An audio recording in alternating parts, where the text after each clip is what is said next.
Yeah, so Hyperdontia are like this weird death metal band, and like their thing is all about like having way too many teeth all over your face or something. And then like on the opposite end of the spectrum, there's this other band. I follow them on Instagram. Their thing is like not having any teeth, and they're called Untoothers. It's like this gothic kind of post rock kind of thing or something. But I just thought that was like a weird dichotomy.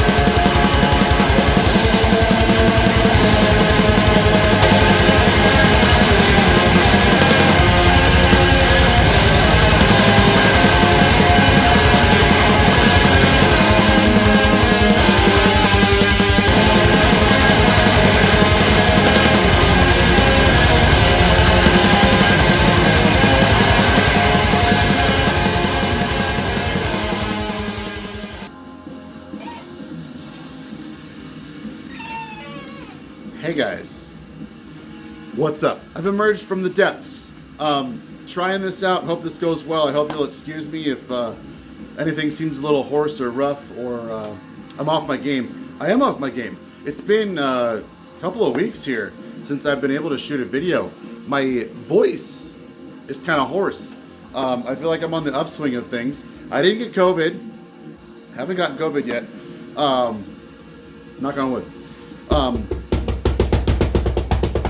But I'm not really confident enough to go into a quick care clinic or see a doctor really at this point, so I don't feel like taking that risk. I'm feeling pretty okay, but it's annoying not being able to talk. This is by far like the best day of speaking I've had in the last couple of weeks. Anyways, I'm not sure exactly what it is, but it's boring.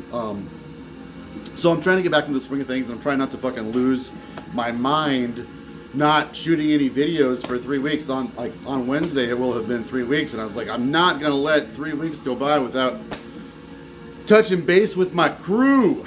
So I hope you are doing well out there, staying alive and all that shit. I've been really down in a wormhole. I didn't plan that. Working on a mixtape for my Patreon of just like stuff that I want to listen to because of the impact that Foreverglade had on me last year. It just made me want to listen, like dig way down into some of the funeral doom kind of things that I have kind of glossed over in the past, or like haven't revisited in years. So been just feeling like the really fucking slow, just morbid music lately. So I haven't been in like this deep into like a wormhole, rabbit hole, whatever you want to call it, for a really long time. It's been cool. I think it's kind of fun to go back and discover your favorite kind of things in a certain niche genre. Discover new things that you may not have found the first time around. Gather all those kind of things up and just like really soak in it. And then by contrast, you know, once you like some album will like take me out of it and blow me away. So like I'm imagining after listening to all this like slow, trudgy kind of stuff, which is actually kind of indicative of a lot of the weather we've been having around here. It's just been like below zero all the time. Like I'm fucking cooped up in the house here, cabin fever. But it's been great. But like some fast black metal kind of thing, like Immortal or something, I'll put it on and I'll just be like, fuck, this is hitting like it never has before. So like I'm looking forward to that. Do you do that? Like do you go down wormholes and then something that like completely contrasts what you've been listening to just like blindsides you and blows your mind? Anyways, yeah, I put this on. This is Lunar Aurora. Oh gosh. Pulled out the Lunar Aurora collection the other day, and I kind of was like, you know, I don't really feel like listening to some fast black metal right now, but this is kind of like the fuzziest, slowest album in the discography, and it's kind of one of those I'm least familiar with in their discography. It's pretty good. I want to say Austin from Panopticon did a heavy metallurgy episode 2 months ago or so, where this was brought up as a kind of underappreciated black metal record. I've probably spun this 5 or 6 times or so. This was their final album. I would estimate it came out around 2006 or something like that. They broke up for a minute, got back together, did this, and then broke up for good.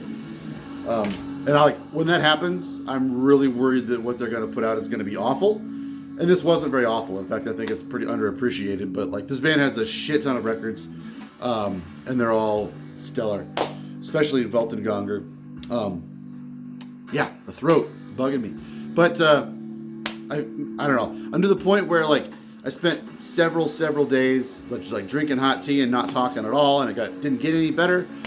So now I'm feeling like trying the inverse of that. Just fucking talk, yell, scream, whatever. Let's see if I can knock something loose. I think we're getting somewhere with this, but anyways, yeah. So this video is going to be back into the From the Vaults series that I've been doing for going on 5 years now or something like that. Yeah. So where we left off in the last video actually was Hell Witch's Sigil Miscreancy. So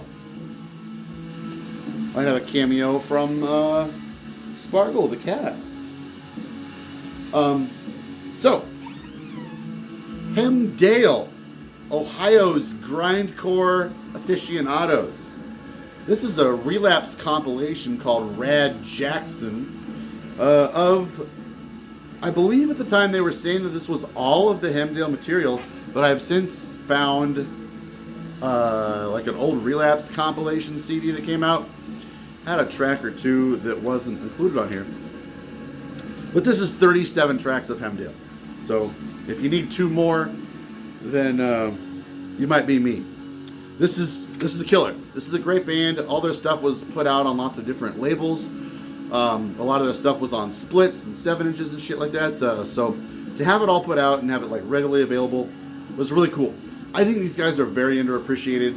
I think grindcore kind of gets a bad rap for being immature-ish, samey, monotonous, but I like Hemdale. I think Hemdale, I don't want to say they're like the carcass of the United States, but they're way more modern than like a comparison like that would be apt. But like, I think these guys were fucking a powerhouse of grind. And they wrote songs that were enjoyable and fun. And you can actually sit through 37 tracks of Hemdale and have a good time. There's a couple of covers on this thing. They do a cover of Destruction. Having a mental block here.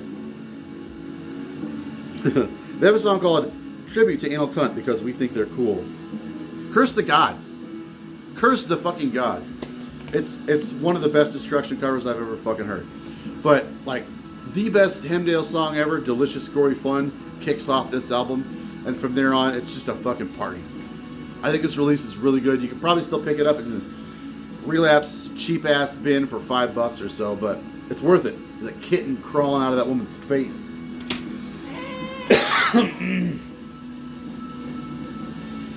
So, funny enough, Hemdale and Exhumed did a split CD called In the Name of Gore, and this came out on Visceral Productions, which I think was the band's label, but I think this is the only release that they actually did for Hemdale.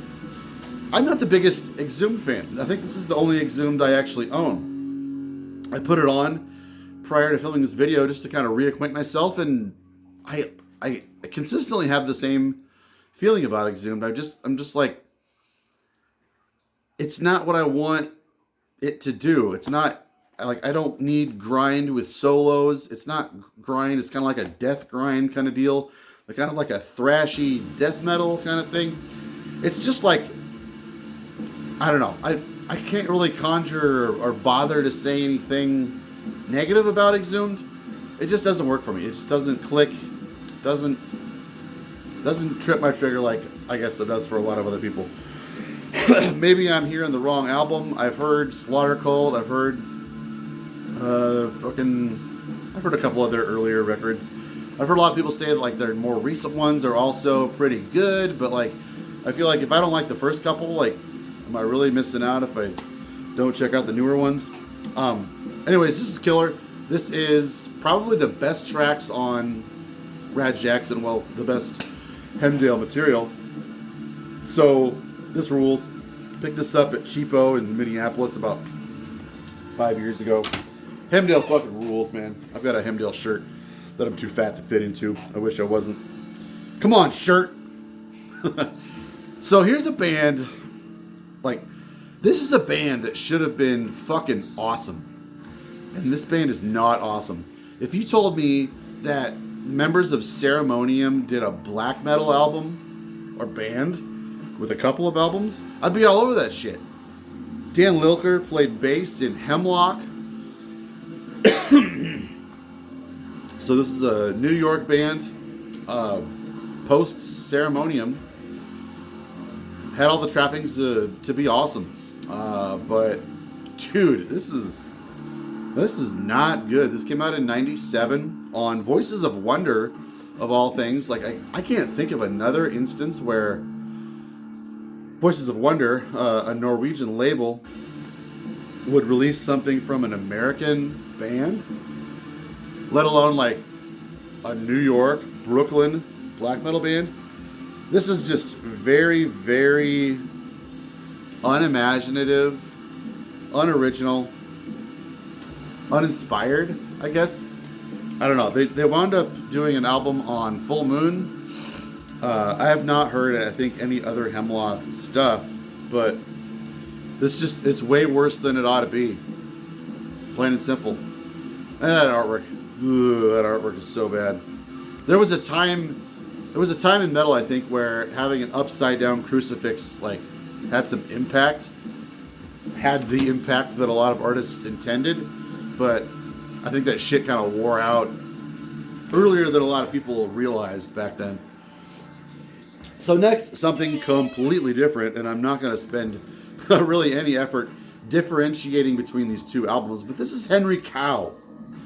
Henry Cowell were a kind of art rock prog outfit, maybe multi-international. I am a big fan of Fred Frith, who plays bass in Henry Cowell. Now this is post Art Bears, if you're keeping track. Fred Frith is just amazing artist. Kind of mostly plays bass in a lot of this kind of band. There's a documentary about Fred Frith called Step Across the Border. It's very, very cool, interesting movie if you're looking for something kind of outside of the ordinary. So they were around, Henry Cowell were around for like 5 years, maybe even 4 years, and they had just a shit ton of output, live recordings. I want to say maybe all these recordings were improvisational and just like recorded live in a studio or something. I'm not super well versed on Henry Cowell's stuff. There's just like, being a fan of Fred Frith, you can't possibly be like an expert on any one thing that he did. He's done shit tons of collaborations with other artists and guested on tons of albums with like John Zorn, a lot of those New York kind of art people. He's just run the gamut. The dude, there's that movie Step Across the Border has this fascinating scene where he goes to a grocery store in New York in like 1988 or something, and he picks out a bunch of different foods that he intends to go back to his apartment and make music with. And it's such an interesting process to watch the guy just like walk off the street into a grocery store and pick groceries up, beans, cans, and vegetables and stuff for their like tonality. It's just interesting to watch an artist just go through that process. So like Fred Frith is just an amazing artist all around. And Henry Cowell, there's a lot of kind of art rock kind of stuff that I think could be kind of similar to this. Like if you're familiar with Can's Tagomago or something, like this is kind of in that vein. But Henry Cowell were like way more noisy and jangly and kind of irritating and angular and really kind of hard to listen to, especially for, I think this stuff came out around like early to mid 70s. So this was very early on in Fred Fritz's career. So anyway, we've got Unrest and then Western Culture. They have another album called Leg End, which also has a sock on the cover of it, or a foot or something. So yeah, that's Henry Cowell. If you're at all interested in that, check out that movie Step Across the Border. It's pretty interesting. I want to say it's on probably YouTube for free. These are not alphabetical. So this is an album I've played in a video. I've kind of hyped this a couple of times. The band is called Tailwind. Now, if this doesn't remind you of that last Mortiferum album cover, right? Pretty close. But this is a completely different thing. This is a French pagan black metal kind of thing, maybe kind of a folky black metal sort of deal. Like, if you took the flute away from this album, it would just be like a straightforward, awesome black metal record with lots of like mighty Viking riffs. Now, that's not to say that the flute like ruins this album whatsoever. In fact, I think it just adds another great element to it. The riffs are fucking fantastic. The vocals on this thing are super, super good. This is the only record they ever released back in 2001, I think, 2001. And it's called Andy's Ruse. Andy's Ruse. Anyways, link down below if you need help spelling Tailwind. But I fucking love this thing. I don't know. I had like a deep-seated memory of this band from long, long, long ago. And it wasn't until about 5 years ago I was sitting on the couch one day and I was just fucking brain dead, staring at the wall, and I was just like, Tailwind. I went straight to YouTube and typed in Tailwind, listened to this album, and I was buying it 3 minutes later. Just the weirdest fucking... It was just buried so deep in my memory for some reason. But I actually listened to this on a fairly regular basis. This album is fucking amazing. Awesome stuff. Like, you've got to have an open mind and an ability to tolerate the ever-presence of this folky flute kind of thing. Like, I know a lot of people kind of bitched about Panopticon's Kentucky because it opened with kind of an American recorder flute sort of deal. And this isn't just like beautiful jazz flute or anything. This is like seriously a piper's peasant kind of flute. And it gives it this feel that is just so vivid. But if you're there just for the riffs, it delivers too. Drumming is killer. Production is just like very plain, nothing too showy or anything. Like, this is the kind of thing, like this folk metal kind of pagany Viking kind of shit can really get old quick. But this is a standout, very unique, very different. I've never heard anything like this whatsoever. And that's not because I haven't heard enough to know that that's a true statement. Next is a band that I kind of feel like didn't really get their due. Kind of dusty. Heresy with Infusco Ignis. I can't remember if this is an EP. Yeah, I kind of want to say this is an EP. I might be mistaken, but this might be the only thing he ever released. But let me double check and make sure I'm right before I go on and say this. So there was a period, like when I first got into Watain,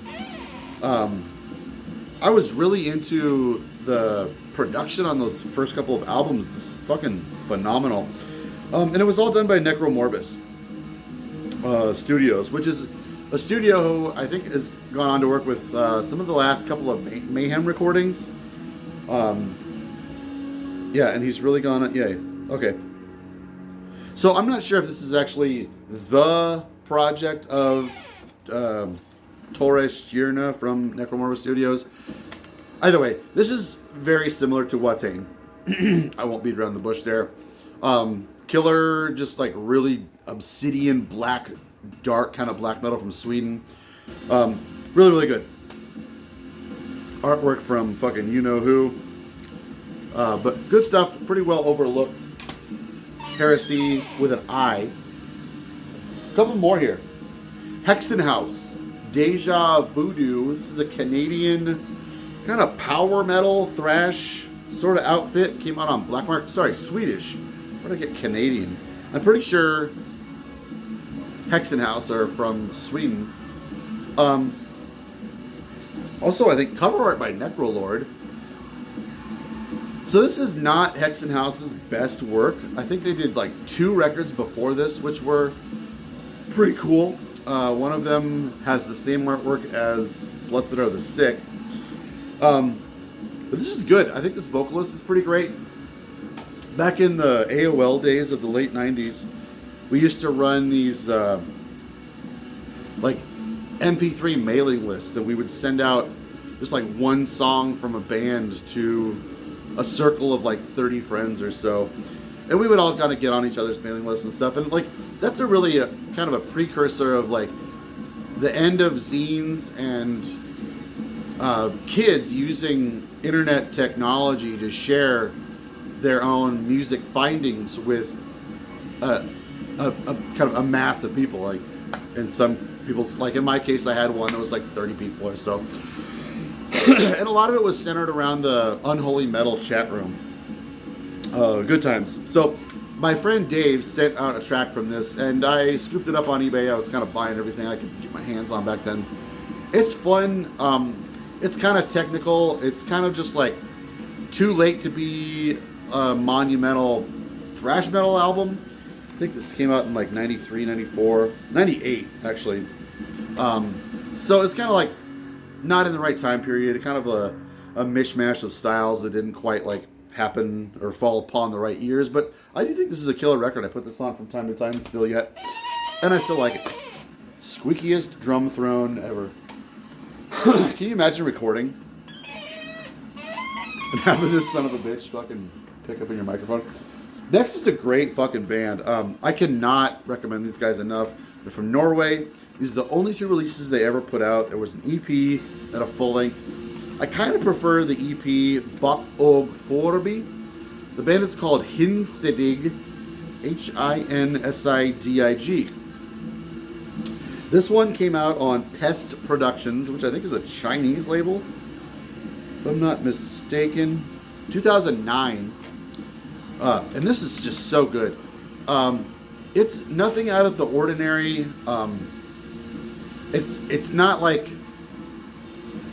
reminiscent. It's not like retro 90s black metal. It just sounds like something straight out of the 90s with a nice, slick, kind of polished, adequate production to it. And really, like, I think the best comparison I could draw with these guys, this is the full length called Ein Tidlos Host. And this is out on Blood and Ison. Anyways, if you're a fan of the first couple of Old Man's Child, actually really just like Born of the Flickering, this just reeks of Born of the Flickering. It sounds so much like that. So like a little bit of Satyricon, a little bit Kvist kind of here. It's maybe not quite as fast as something like a Kvist, but super good stuff. Roger Korvik, if you're watching and you don't know Hinsidig, I bet you do. Your collection is fucking amazing. But pick this stuff up. So good. I don't know if this is kind of like rare, easy to find. But the way I found out about this actually was kind of funny. I was hanging out with Austin Panopticon a couple years ago, and his iPod was just sitting there. I just decided to look through it. And I was like, I knew most of the stuff, but like I came across this Hinsidig.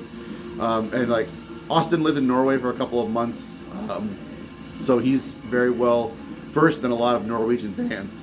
So I looked it up and loved it, bought both albums, and I recommend them quite a bit. I can tell the voice is kind of losing here. So two more bands. So back in the day, I became friends with a lot of kind of DIY, hardcore, punk kind of kids from around town. Because I only knew like one other metalhead in town. A lot of my other metalhead friends moved away, went to college and shit like that. So I wound up just kind of like drinking with a lot of those kind of hardcore punk kind of kids. And one of them wound up starting his own label called Robot Winter. This is like 99, 2000 or so. And he started just like signing bands from from all over. I don't know how he like sourced finding this stuff, but it was like screamo, emo, kind of post-hardcore kind of stuff. And so he signed this band from Baltimore, Maryland called Dawn Treader. And I wasn't super impressed with their album or anything. Screamo, I've got a couple of albums that I like here and there, but I wouldn't go out and say I like Screamo. But these kids from Dawn Treader came through Iowa on their tour and played a show and partied with us, and it was a fucking great time. We made fast friends with those guys super well, and they performed really well. I just thought their show was great. We filmed it. Just had such a great time. And those kids would come through on tour at the very least every single summer for years on end. And we would fucking party like you wouldn't fucking believe. We partied one night. They played a show like on a Saturday evening at it was over at 6 p.m. And we drank from that moment on till Sunday morning. Sun came up. Fucking gas stations could sell alcohol again at 10 a.m. and we went straight to the gas station, bought a bunch more booze, and drank well into Sunday night. It was like 24 hours of partying and drinking with those fucking kids. And it was the best time. And also, every time they would come through town, they would have a new side project with 4 new albums and 3 new recordings and videos. They would tour with different iterations of their side projects and stuff. They were so creative and so well-versed in their instruments. They're just, I have a ton of respect for them, even though they're not playing in a genre that I ordinarily get much out of. So anyways, this is a side project from a couple of the members of that band called Hobbis, Hobbis. Now, if you're from the Baltimore area and this is kind of around your time period, you may have heard of some of this stuff. This is Jeremy, his last name is blanking on me, but 3 releases from Hobbis. Just a bunch of kind of boring trees on here. This stuff is great though. I was so impressed with this stuff. I want to say they came through one year and they had this, and then the next year they had these 2. But great stuff. I actually put this on every once in a while, and it's so good. It just reminds me of these kids that I haven't seen in a really long time. They all kind of moved away to various places and stuff. But that's Hobbis. If you're interested in some kind of screamo kind of stuff that sounds kind of late 90s, early 2000s, Dawn Treader is actually pretty good. I've got a 12-inch from those guys that's pretty fun, but Hobbis is where it's at. And then the last time I saw them was probably 2005, 6, probably 5 or 6. And they came through with this band called The Summer We Went West. And they were so good. And their albums are phenomenal. Just perfect emo.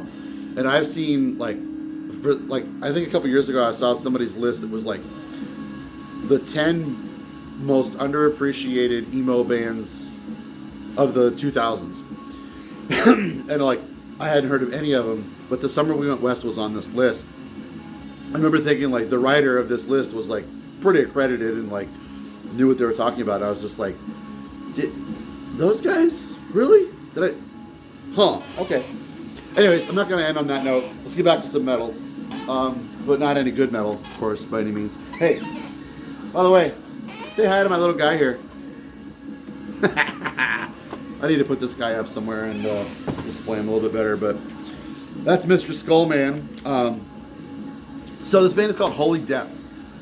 This is a reissue of their demo from '96, and it is called Abraxas. And it's not very good. It sounds like a solo project kind of deal. Drum machine, really, really poor guitar tone. And this is a reissue of it put out in 2005 by Fallen Angel Music. This is a Polish band kind of playing like a Master's Hammer sort of deal. Really the best way I can put it, I think. But yeah, this not only is it like a demo, you know how you can, when you think of a demo, when I tell you about a metal demo, you're thinking probably 4 tracks, 25 minutes at the longest. This demo has 8 songs on it, and it's like a full-length album, and it's really boring. So that's Holy Death. I remember I got these both from my buddy from Pagan Flames. He got these in a trade in the distro, and he said, these guys sound like old Samael. So I was like, fucking give me that. And I've been meaning to go back and listen to this stuff for years, since I haven't respected old Samael more than like the last couple of years in my whole life. Like, so that's always like stuck in my head that Holy Death sounds like old Samael, because my friend told me that they sound like that. I put these in today in preparation for this video. It doesn't sound anything like old Samael. This one is better than that Abraxas demo. This is the full-length album they put out in 2005 called The Night, Death, and the Devil. It's long-winded. It's not very creative at all. And it has 3 covers at the end of it. Bathory Helias, which I had never heard of, but it turns out a member of Helias plays on this album. So they're like paying tribute to dude's band. And then an Accept cover, Princess of Dawn. This is kind of good. I can see myself, I know I say this a lot, but it's true. I can see myself kind of coming into a mood where I'm in the mood for like shitty, kind of thrashy, post-thrash 90s black metal from Eastern Europe. And this could really hit the spot. I feel like there's a lot of people out there who just eat that shit up by the bucket, and this might be your thing if that's you. But otherwise, I think this is a pretty standard issue, kind of. Just the recording on it's really crappy. The tone is very, very awful. Anymore, I'm finding myself like very bugged by an album that's like, an album can be like whatever musically, and I can listen to a pretty average album, but if your recording and your tone is not powerful to keep my interest, man, fuck off. I don't have time for that. It's just not interesting if it doesn't have like some power to it, you know? You gotta crank the shit up and make it sound good. Holy Death, there you go.